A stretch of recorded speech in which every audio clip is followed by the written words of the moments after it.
Good morning बच्चों। आज का हमारा कार्य पत्रिका की संख्या है 85। आज की डेट है 12 अक्टूबर। ये पाठ्य पुस्तक है रिमझिम और ये सेकंड कक्षा के लिए कार्य पत्रिका है और पाठ का नाम है ऊंट चला। यहाँ पर बच्चों आपको अपना नाम लिखना है और यहाँ पर अपने शिक्षक शिक्षिका का नाम लिखना है, यानी अपने टीचर का नाम लिखना है। नमस्कार बच्चों, कैसे हैं आप? आइए आज हम कुछ शब्दों का अभ्यास करें। रिमझिम पुस्तक के पहले पाठ ऊंट चला को पढ़िए और नीचे दी गई पंक्तियों को पूरा कीजिए। बच्चों, ये करने से पहले, ये वाला सवाल करने से पहले आपको जो आपकी रिमझिम बुक का जो पहला चैप्टर है ऊंट चला, ये आपको पढ़ना है और उसका लिंक मैं आपको डिस्क्रिप्शन में दे दूँगी। मैंने उसके लिए पहले से एक वीडियो बनाई हुई है, तो आप उसमें से वो देख सकते हैं और आपके पास जो आपकी बुक होगी उसमें से भी आप ये पार्ट पढ़ सकते हैं।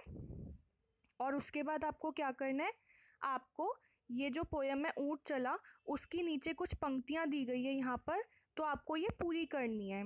जैसे यहाँ पर लिखा है ऊंट चला, तो यहाँ पर क्या आएगा, भाई ऊंट चला, ऊंट चला भाई ऊंट चला, हिलता डुलता ऊंट चला, इतना ऊंचा ऊंट चला भाई ऊंट चला।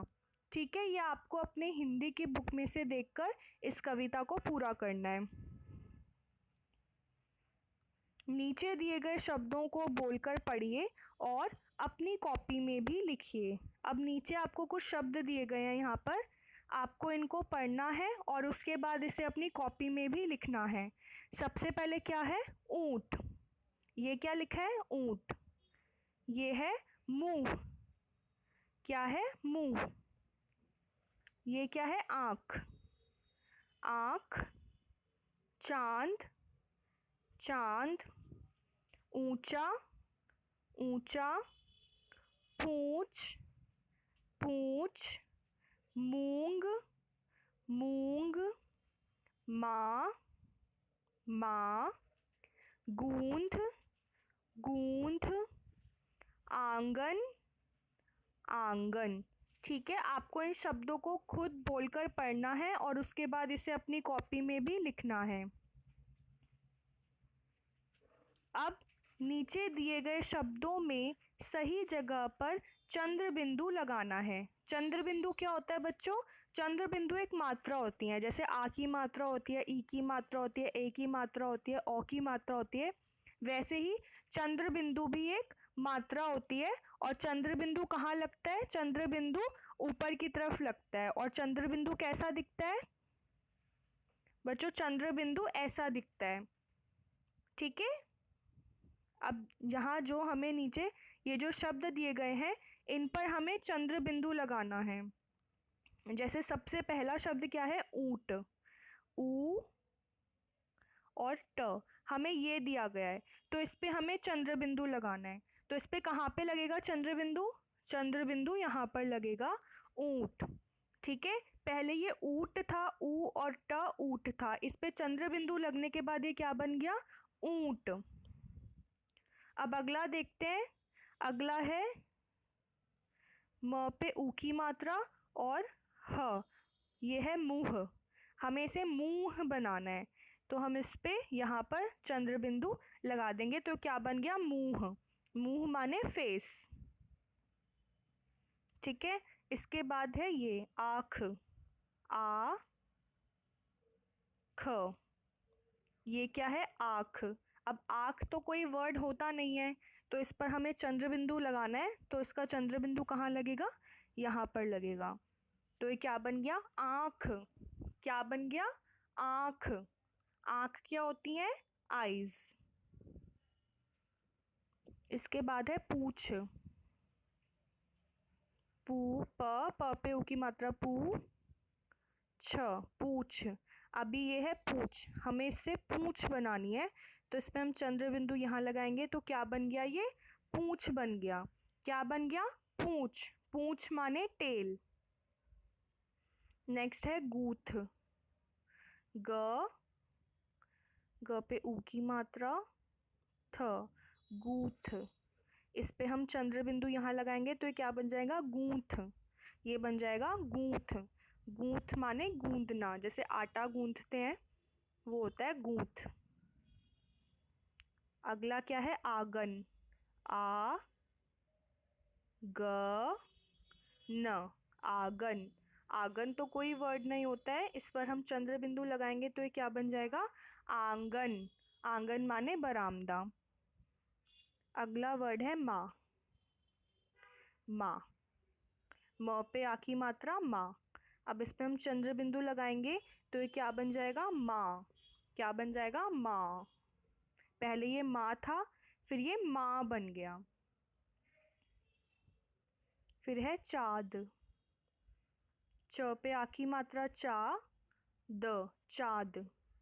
इस पे हम यहाँ पर चंद्र बिंदु लगाएंगे तो ये क्या बन गया? चांद। क्या बन गया? चांद। चांद माने मून। फिर है मूग। म पे ऊ की मात्रा मू, ग, मूग। इस पे हम चंद्र बिंदु यहाँ लगाएंगे तो ये क्या बन जाएगा? मूंग। क्या बन जाएगा? मूंग। ठीक है। अगला है ऊंचा। ऊ च पे आ की मात्रा चा, ऊंचा। इस पे हम चंद्र बिंदु लगाएंगे तो क्या बन जाएगा? ऊंचा। ऊंचा। ठीक है, पहले ये ऊंचा था, फिर ये क्या बन गया? ऊंचा। अब अगला देखते हैं। बच्चों, क्या आपने कविता पढ़ते समय इस बात पर ध्यान दिया कि इस कविता में कितनी बार ऊंट शब्द आया है?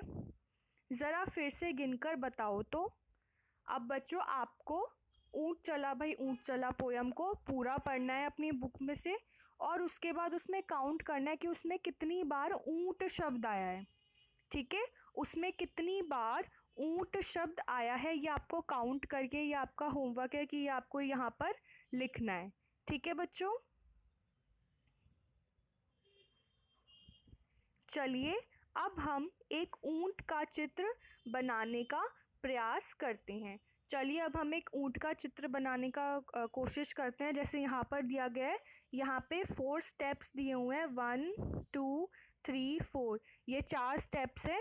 इसके अंदर हमें ऊंट बनाना सिखाया गया है, तो आइए हम ट्राई करते हैं। सबसे पहले हमने ओवल बनाया और यहाँ पे उसकी गर्दन बनाई, यहाँ पे उसका फेस और उसका थोड़ा मुंह बनाया।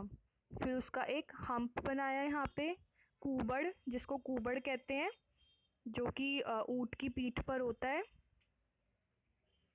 फिर यहाँ पर उसकी टांगे बनाई।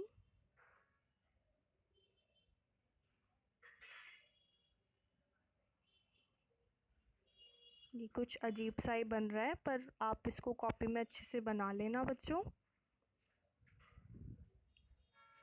और ये इसके कान बना दिए और उसकी टेल बना दी। ठीक है, ये थोड़ा अच्छे से नहीं बना है, पर आप इसको अपनी कॉपी में अच्छे से बना लेना बच्चों। ठीक है, हमने ये एक ऊंट बनाने का, एक कैमल बनाने का ट्राई किया। अभिभावकों के लिए सुझाव। बच्चों के साथ साझा कीजिए कि ऊंट एक बार में कितना पानी पी लेता है। उन्हें यह सोचने का भी अवसर दीजिए कि वह इतना पानी एक साथ क्यों पी लेता होगा। बच्चों, आपको पता है ऊंट कहाँ पाए जाते हैं? ऊंट जो है वो मरुस्थल वाले एरिया में पाए जाते हैं, जहाँ पर बहुत ज़्यादा रेत ही रेत होती है।